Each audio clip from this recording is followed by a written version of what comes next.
पूरा फर्क पड़ने वाला। जिस तरह से पूरे देश में कांग्रेस और उसके गठबंधन के लोग गुंडागर्दी करके, डरा के, धमका के, देश की जनता को गुमराह करके अपनी सरकारें बनाते थे, उनके कारण जो लोगों को हानि हुई है उसको लोग देख चुके हैं, समझ चुके हैं। इसलिए बंगाल की जनता ने एक मुश्त एक फैसला लिया कि जिन्होंने हमारे साथ गद्दारी की है, जिन्होंने अपने वायदों से जो लोग मुकरे हैं, हम उनको अब सहन नहीं कर सकते। कम्युनिस्टों ने 34 साल लगातार बंगाल को बर्बाद किया, तबाह किया। लोगों के मन में यह आया कि हो सकता है कि कुछ ममता दीदी जो बोल रही है वो उस पर काम करे, मगर ममता दीदी ने जो माँ, माटी और मानुष की बात कह के वहां के लोगों के साथ भावनात्मक ब्लैकमेल किया, वास्तव में उन्होंने माँ, माटी, मानुष की रक्षा करने की बजाय उन्होंने वहां नरसंहार किया है, वहां पाप किया है। निर्दोष लोगों की हत्याएं हुई है, बहन बेटियों की इज्जत सड़क पर नीलाम की है, और जो गैंग बना के, डरा के, धमका के लोगों को जिस तरीके से उन्होंने जीवन जीने पे मजबूर किया, उस भय से मुक्त करने के लिए आदरणीय देश के प्रधानमंत्री नरेंद्र मोदी जी ने खुली ललकार की।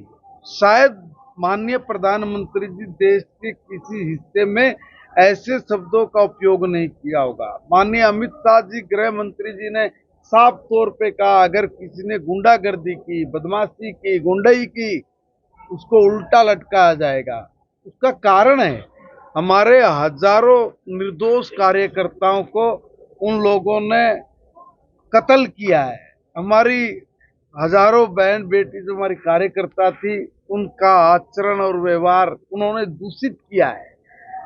कांग्रेस और उसके गठबंधन के लोग जो असम में भी बम की राजनीति करते थे, गैंगवार की राजनीति करते थे, आतंकवादियों के साथ गठजोड़ करके अलग अलग इलाकों में कब्जा किए हुए थे, उन लोगों ने कभी देश और प्रदेश की जनता की तो चिंता की ही नहीं। मैं स्वयं असम में था और जब लोगों से पूछा कि भाई ये एक तरफा हवा कैसे बनी है, तो उन्होंने हमें बताया, कटिंग दिखाई अखबार की, बहुत वीडियोस दिखाई।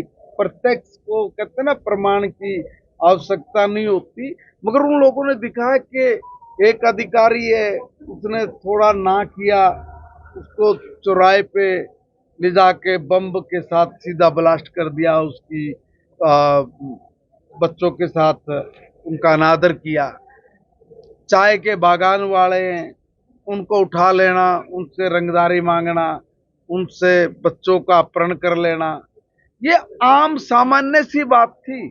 इसलिए वहां के लोगों को विकास भी कुछ होता है, ये तो चीज देखने के लिए, समझने के लिए कभी मिली ही नहीं। सुबह उठते थे, अखबार पढ़ते थे, आज इतने लोग मारे गए, आज इतने अपहरण हुआ, आज ये हुआ, आज इतने की फिरौती मांगी गई।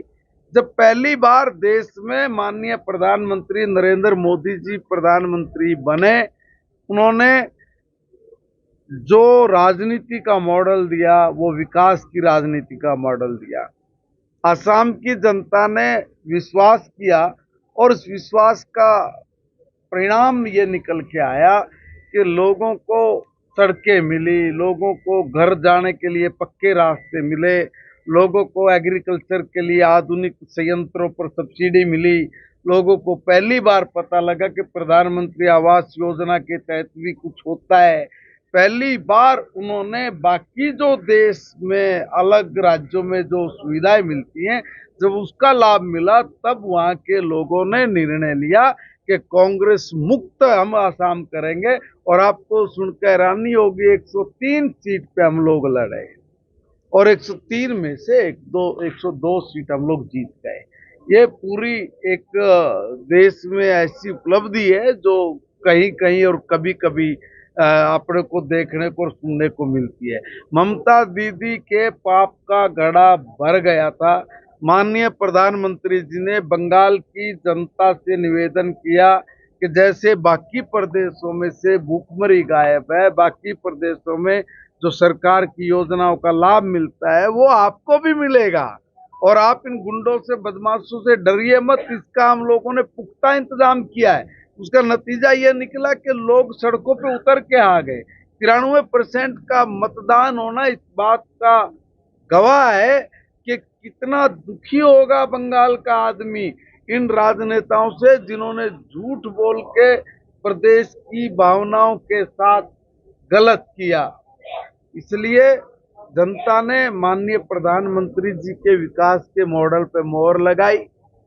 बंगाल में माँ माटी मानुष की बात करने वाली ममता दीदी ने जिस तरह का अनाचार, दुराचार, व्यभिचार, अत्याचार वहां की जनता पे किया, जनता ने चुन चुन के उसका फैसला। इन लोगों के पास कहने के लिए कुछ बचा नहीं है।